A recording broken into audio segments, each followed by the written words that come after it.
પણ જે 5 લાખનો ટાર્ગેટ હતો એના તરીકે 3 ની આસપાસ અમે જઈશું, પણ 3 લાખથી નીચે તો નહીં જ જઈએ।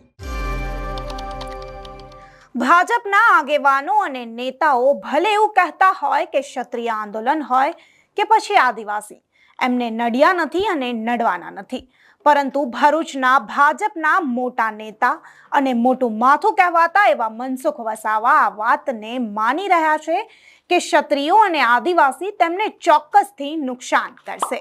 નમસ્કાર, હું અમરીન અને તમે જોઈ રહ્યા છો નિર્ભય ન્યૂઝ। તો આ વખતે લોકસભાની ચૂંટણીમાં સૌથી લોકચર્ચિત મુદ્દો જો કોઈ રહ્યો હોય તો તે છે ક્ષત્રિયોનો। એક બાજુ ક્ષત્રિય આંદોલનો ચાલતા રહ્યા અને બીજી બાજુ ભાજપના નેતાઓ જોરો શોરોથી ચૂંટણીના પ્રચાર કરતા રહ્યા અને 26માંથી 26 બેઠકો જીતવાની વાતો કરતા રહ્યા।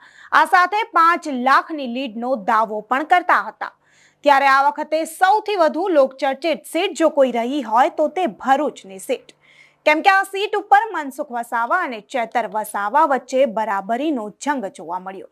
ત્યારે સતત 6 ટર્મથી સાંસદ રહેલા એવા મનસુખ વસાવા ઉપર આ વખતે લોકપ્રિય એવા ચેતર વસાવા ભારે પડ્યા, પરંતુ મનસુખ વસાવા અડીખમ હતા કે તેઓ જ અહીંયા જીતશે અને એ પણ 5 લાખની લીડથી। ભાજપને પણ અભિમાન હતું કે તેમનો ક્ષત્રિયો અને આદિવાસી સમાજ કંઈ પણ બગાડી નહીં શકે। પણ હવે ચૂંટણી પૂરી થઈ ગઈ છે, 4 જૂને પરિણામ આવવાનું છે। તે પહેલા ભારતીય જનતા પાર્ટીના આખા બોલા અને કદાવર એવા નેતા કહેવાતા ભરૂચના સાંસદ મનસુખ વસાવાને હવે ક્ષત્રિયો અને આદિવાસીઓનો ડર લાગી રહ્યો છે અને હવે તેમનો ભ્રમ તૂટતો હોય તેવું લાગી રહ્યું છે। મનસુખ વસાવા પોતે કહી રહ્યા છે કે તેમને ક્ષત્રિયો અને આદિવાસી તેમની લીડ ચોક્કસથી ઘટાડી શકે છે। તો મનસુખ વસાવા 5 લાખની લીડથી સીધા 3 લાખની લીડ પર આવી ગયા। તો મનસુખ વસાવાને જ સાંભળીએ કે તે વધુમાં શું કહી રહ્યા છે। ઇલેક્શન ખૂબ સુંદર સારા વાતાવરણમાં સંપન્ન થયું છે। બધી જ પાર્ટીના લોકોએ ખૂબ પોતપોતાની રીતના તાકાત અજમાવી છે।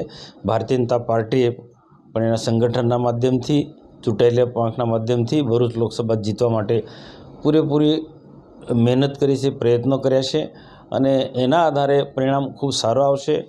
અને ઘણા બધા ફેક્ટરો સામે આવ્યા છતાં પણ ક્ષત્રિય સમાજનું હોય, ટ્રાઇબલ ફેક્ટર હોય, જે બી કોઈ હોય, છતાં પણ એનો અમે સામનો કર્યો છે અને અમારી પોઝિટિવ વાત સરકારના કરેલા કામો અને આવનારા દિવસોમાં દેશના પ્રધાનમંત્રી નરેન્દ્રભાઈ મોદીની દેશને કેટલી જરૂરિયાત છે, આ બધી જે પોઝિટિવ વાતો છે એ મતદારો સમક્ષ મૂકી છે અને ભારતીય જનતા પાર્ટી તરફથી વધુમાં વધુ મતદાન થાય એના માટે પૂરેપૂરા આખી ટીમે અમારા પ્રયત્નો કર્યા છે।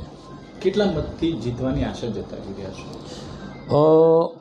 5 લાખનો અમારો ટાર્ગેટ હતો અને 5 લાખના મતથી અમે 100% જીતતા, પરંતુ રાજપૂત સમાજનું ફેક્ટર થોડું સામે આવ્યું અને બીજું આવ્યું થોડું ટ્રાઇબલ ફેક્ટર કે જે આદિવાસી એકતા પરિષદ કે જે અત્યાર સુધી બિન રાજકીય રીતના સંગઠન હતું, પણ એને સીધું આમ આદમી પાર્ટીને છેલ્લા દિવસોમાં એમને સમર્થન કર્યું અને એક કારણ જે બી હશે તે, પણ એના કારણે થોડું ટ્રાઇબલ વિસ્તારની અંદર એક આદિવાસી એકતા પરિષદના કારણે અમને થોડુંક નુકસાન ગયું, વધારે નહીં, પણ અમને જ્યારે ખબર પડી કે આદિવાસી એકતા પરિષદના લોકો આમ આદમી પાર્ટીનું કામ કરી રહ્યા છે તો અમે પણ એમની રીતના એને કાઉન્ટર કરવા માટે બધા જ પ્રયત્નો કર્યા છે।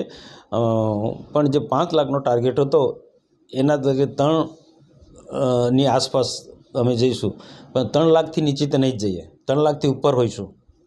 તો અત્યાર સુધી ભારતીય જનતા પાર્ટીના નામ પર ઉછળતા અને મોટી માર્જિનથી જીતવાની ડંફાસો મારતા નેતા હવે હેઠા બેસી ગયા હોય તેવું લાગી રહ્યું છે। તો તમને શું લાગે છે, શું ખરેખર મનસુખ વસાવા 3 લાખની લીડથી જીતી જશે? આ મુદ્દે તમારું શું કહેવું છે તેમને કમેન્ટ બોક્સમાં ચોક્કસથી જણાવજો તથા અમારી ચેનલ નિર્ભય ન્યૂઝને લાઇક, શેર અને સબસ્ક્રાઇબ કરવાનું ભૂલશો નહીં। આભાર।